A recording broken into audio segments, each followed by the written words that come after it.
logistics business, you could operate from one location to another location. So though we did not plan a pandemic, we were prepared for eventualities. Post-pandemic situation would be, a company would be a lean, agile, like way we always were, and more efficient. And when you raise funds to take us to what we needed to take from a family-owned business to a corporate business, the capital market is what really helped us at that particular time. That made the transformation for the company of giving us the needed capital required to take a company from what it was doing to what it wanted to do. We welcome you today to another episode of Stock Pulse, which is a series of video discussions we have with chief executives of companies listed on the Colombo Stock Exchange to talk about the potential of those companies. The objective of these video series is to bring an insight and a perspective of the potential of these companies that are listed on the stock exchange, so that you will get a better understanding and insight into companies that you may want to invest in. From the perspective of the company, the CSE is providing a platform for these companies to reach out and communicate with both local and international investors using social media channels. Today we have with us another leader of another leading listed company, Expolanka Holdings, who will talk to us today. Today we have with us Mr. Hanif Yusoof, the Group CEO and Director of Expolanka Holdings.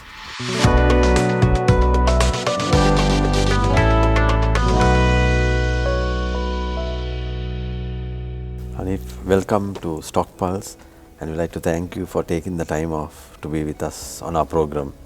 To start off, we'll talk about the pressing issue of the COVID-19 pandemic, and we know it's unprecedented, unexpected. If you look at all the challenges that your company has been facing, how different has COVID been to you in the form of a challenge?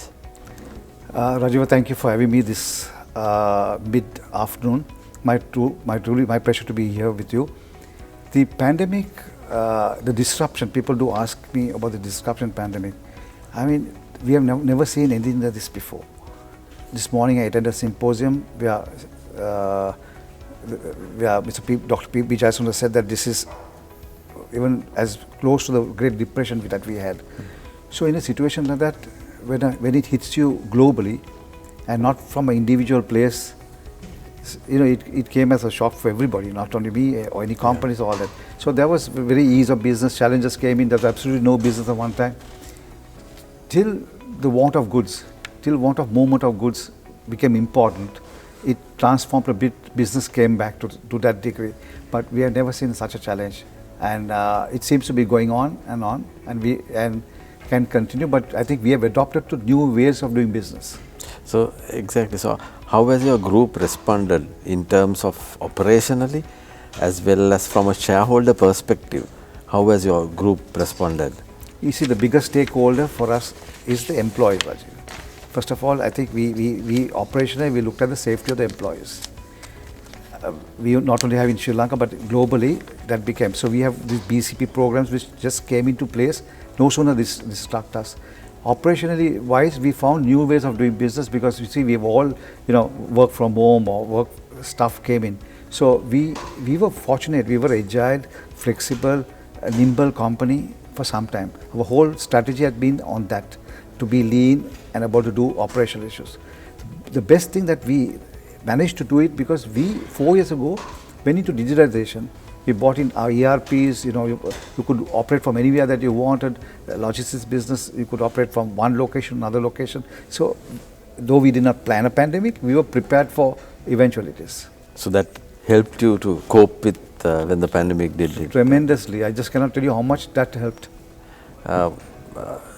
Further to that, what are you hearing from your customers, your CEOs, your departmental chiefs? If there is going to be a post-pandemic era, what will a post-pandemic normalcy look like? What is your post-pandemic normalcy would look quite different. I would call it like a new normal. And We have learned through that. There's so much of things that we did not have to do before, and we would have run businesses better way. What we learned from it is there's a better way of doing business. We have found that efficiencies that came in. We found efficiency in the employees, Rajiv. I mean, because we run a logistics company, we run a travel company, we have investment, we have agricultural to a certain degree. But we found all these businesses that we bring efficiencies in, because when people started working from home, actually the workload went up. And we found one single person, rather than a teamwork, had to do more. So that it doesn't mean that we were trying to squeeze the best out of it, but we found the efficiencies creeping in. And I think a post-pandemic situation would be a company would be a lean, agile, like way we always were, and more efficient. Hanif, I think you have a global footprint Yes. within your group, and you are into logistics, you are into leisure, you are into investments. How do you think, how do you see the group faring over the next 12 months? What challenges do you perceive going forward in the next 12 months without disclosing any sensitive information? No, not at all. Yeah. People do keep asking me that the good trend that I have, can it continue in a new normal situation and all that. For me, that for us to settle back in is going to take some time. We are facing a set of people, consumers, who are pent up to spend. If you see, the United States is giving handouts at the moment. So what really going to happen at the business, when I look at my customers, they have need of inventory. They are preparing for a greater inventory. E-commerce has grown up situations. In my business or logistics, things have to move on for a customer to keep servicing its customers and doing its sales. So I feel the next 12 months still the demand for logistics will continue. I mean, even if it brings up to normalcy, I think still movement of goods, because of this whole inventory situation. People want to also to get back to what they did normally. And going forward, of the industries that you are involved in, what are the sectors or industries you think there will be greatest potential in over the next medium term? You know, many years ago, we rationalized from a company which was doing a lot of things. I always said we were jack of all trades, master of none. But as we took IPO, we went public, we wanted to be superstars in only few things, maybe one, two. So in the business of logistics, I find, and I always say that logistics business was always treated like, I'm a freight forwarder, a clearing agent situations. This whole thing about importance of logistics got really recognized during a pandemic. The business got respected worldwide, and I feel it myself as a founder of this company. Leaving that aside, I think that business has a lot of scope to grow on. We had a strategy 4 years ago as to what we want to be in 10 years, 15 years time. We never changed the strategy. Having a strategy which can only change to dynamics of the market helped us in doing what we have achieved today, and I think there's a great potential that we have in the future. So is it right to say that you did capitalize on the opportunities that presented even during COVID, and coming out of it? I would not say the word capitalize during a pandemic, but situation of being at the right place at the right time, because if you look at what really happened was that we were at the right manufacturing locations established years before that.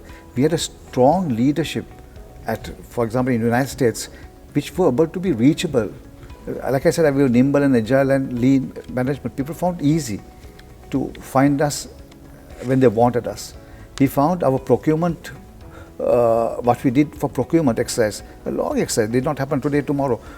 Buying space, having agreements with the airlines for the last 4-5 years, developing it slowly, building relationships, really blossomed at this time.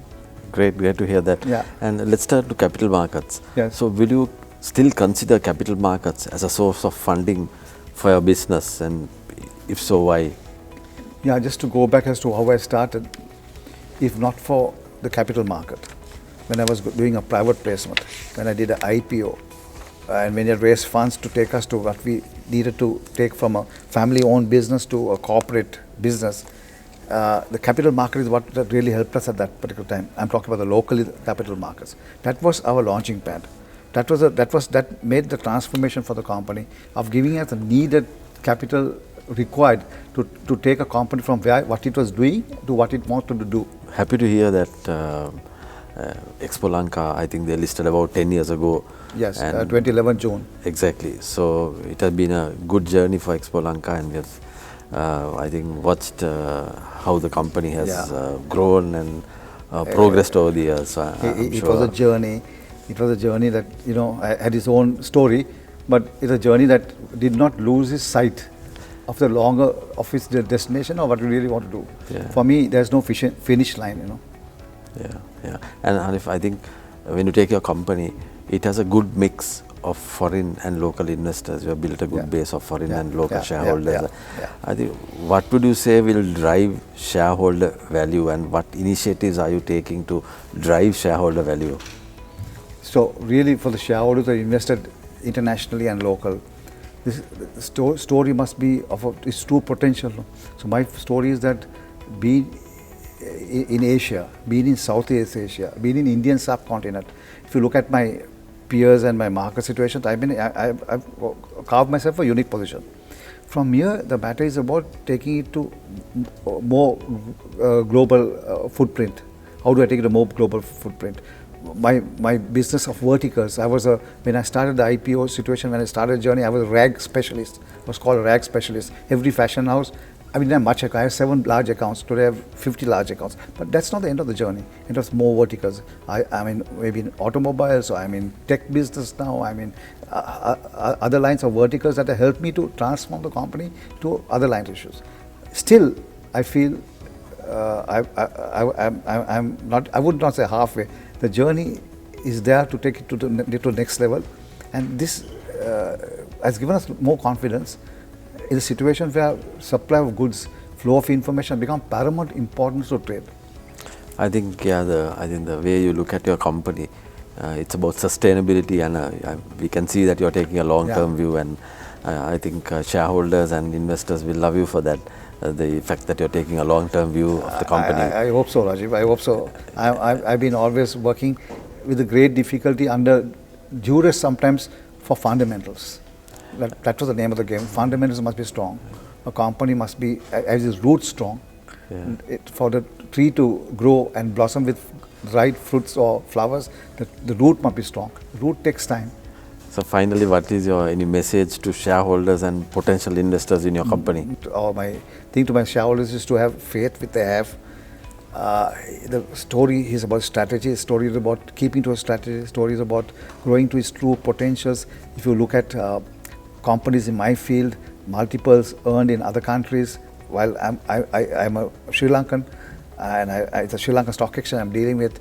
I think I'm in the right place at the right time on these particular issues, and I want my shareholders to have continuous confidence in the company, and patience in the company, and faith in the company.